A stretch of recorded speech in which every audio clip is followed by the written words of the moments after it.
এবং তাদের জন্য একটা বেতন কাঠামো ঘোষণা করে। বর্তমান তারা যে বেতন পাচ্ছে তার প্রায় 2.5 গুণ বেতন তারা পাবে, এবং এটি এই সরকার বাস্তবায়ন করে যাবে এই দাবিতে কর্মচারীদের একটি সংগঠন কয়েক হাজার লোক নিয়ে যমুনা ঘেরাও কর্মসূচি দেয়। দুটো সংগঠনই ছিল মারমুখী, এবং অতীতে যেটা হয়েছে ওই যমুনাকে কেন্দ্র করে বহু নাটক হয়েছে, বহু সিনেমা হয়েছে। ওইখানে অনেকে ডেকে আনা হয়েছে, আবার অনেকে এসেছে।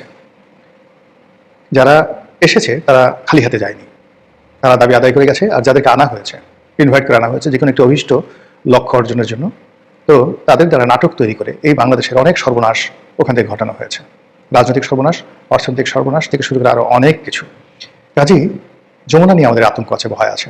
কাজে যমুনাতে যখন এই নির্বাচনের অল্প কয়েকদিন আগে দুটো সংগঠন এভাবে, তাও আবার বন্ধের দিন, শুক্রবার দিন জুমার নামাজের পর যমুনা ঘেরাওয়ের যে কর্মসূচি দেওয়া হলো, এতে আমরা সাধারণ যারা জনগণ আমরা আতঙ্কগ্রস্ত হয়ে পড়লাম।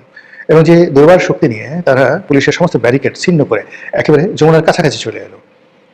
আপনারা যারা রমনা পার্কের সামনে ইন্টারকন্টিনেন্টাল থেকে আরেকটু এগিয়ে প্রধান উপদেষ্টার বাসভবন চিনেন, বেইলি রোড থেকে এসে Mintu road, Bailey road, hair road, এরপরে ওই যে রমনা পার্কের সামনে দিয়ে যে রাস্তাটি একেবারে প্রধান বিচারপতির বাসভবন পর্যন্ত চলে গেছে, এলাকা যদি আপনারা চিনেন জানেন, দেখবেন যে পুরো এলাকাটা তখন আন্দোলনকারীদের দখলে।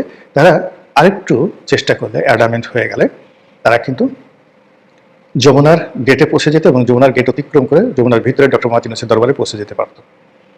পিছনে কোনো গ্রিন সিগন্যাল ছিল কিনা আমরা জানি না, কারো কোনো ইনভাইটেশন ছিল কিনা আমরা জানি না, কোনো চক্রান্ত ছিল কিনা আমরা জানি না, কিন্তু যদি তারা 2-3 ঘন্টা সেখানে থাকতে পারতেন, আরও বহু লোক সেখানে আসতো, এবং এটা একটা গণজাগরণ মঞ্চের মতো ঘটনা ঘটতো। এবং তারা যে সিদ্ধান্তগুলো দিতেন সেই সিদ্ধান্তগুলো সেই সরকারকে মানতে হতো, এবং নির্বাচন বানচাল হয়ে যাওয়ার 99.99% সম্ভাবনা ছিল। ঠিক এই সময়টাতে পুলিশ অ্যাকশনে যায়। এই 17 মাসের মধ্যে প্রথম পুলিশ এখানে পুলিশের মতো আচরণ করে, এবং এই কাজ করার জন্য Dhaka metropolitan police commissioner mister Sajjad তিনি বাড়ি থেকে ছুটে আসেন। পরবর্তীতে তিনি যে সাক্ষাৎকার দিয়েছেন, সেই সাক্ষাৎকার অনুযায়ী আমরা যেটা জানতে পারছিলাম যে তিনি শুক্রবার দিন, ছুটির দিন, জুমার নামাজের পর বাসায় বসে তিনি চুল কাটছিলেন, এবং তিনি সেই চুল কাটা অবস্থায় যখন তিনি জানতে পারলেন যে আন্দোলনকারীরা পুলিশের সকল ব্যারিকেড অতিক্রম করে তারা যমুনার একদম গেটের কাছে, মূল গেটের কাছে চলে এসেছে, তার বক্তব্য অনুযায়ী তিনি অনুধাবন করলেন যে এটি যদি বাড়তে দেওয়া হয় তাহলে নির্বাচন হবে না, এবং নির্বাচনের এই সময়টিতে এরকম একটি ঘটনার পেছনে অনেক কিছু থাকতে পারে।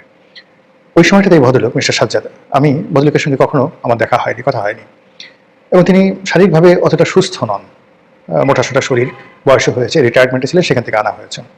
তো তিনি ওই দিন যে ভূমিকা রেখেছেন, আগামীতে যারা রাষ্ট্র ক্ষমতায় আসবে তাদেরকে অবশ্যই কৃতজ্ঞতা ভরে এই ভদ্রলোকের নামটি মনে রাখতে হবে, কৃতজ্ঞতা সহকারে। তিনি যেভাবে এসেছেন তিনি মারা যেতে পারতেন, তিনি যেভাবে এসেছেন তিনি হার্ট অ্যাটাক করতে পারতেন, তিনি যেভাবে ওখানে উদ্যোগী হয়েছেন, পুলিশকে যেভাবে মানে ল এনফোর্সিং এজেন্সি রূপে তাদেরকে যেভাবে অ্যাক্টিভেট করেছেন, সেক্ষেত্রে তাকে টার্গেট করে যদি কেউ মারতো, কিচ্ছু করার ছিল না, তিনি মরে যেতেন, সঙ্গে সঙ্গে মরে যেতেন। তিনি জীবনের ঝুঁকি নিয়েছেন। আমরা যেটা দেখেছি, একটা চপ্পল পরে, এক হাতে মোবাইল, আর এক হাতে লাঠি, এবং গায়ে স্যান্ডো গেঞ্জি, একবারে বাসা যেভাবে পড়ে থাকে, ওটা নিয়ে তিনি যেভাবে লাঠি চার্জ করছিলেন, এবং লাঠি চার্জ করতে করতে 10-12 জন আন্দোলনকারীদের মধ্যে তিনি একা যেভাবে ঢুকে পড়েছিলেন, তার সঙ্গে তার বডিগার্ড, নিরস্ত্র বডিগার্ড ছিল।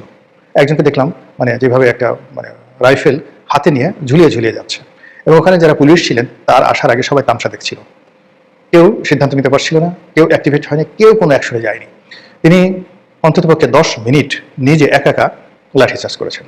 তার দেখা দেখি 2-1 পুলিশ কর্মকর্তা এগিয়ে এসেছেন, কিন্তু বেশিরভাগ পুলিশ কর্মকর্তা মুখ ফিরিয়েছিলেন। তিনি একদিকে লাঠিচার্জ করছেন, অন্যদিকে পুলিশদেরকে বলছেন মারো, অন্যদিকে যে সকল পুলিশ মুখ ফিরেছিল তাদেরকে তিনি ধাক্কা দিয়ে বলছেন যাও, অ্যাকশনে যাও। এই ভিডিও ফুটেজগুলো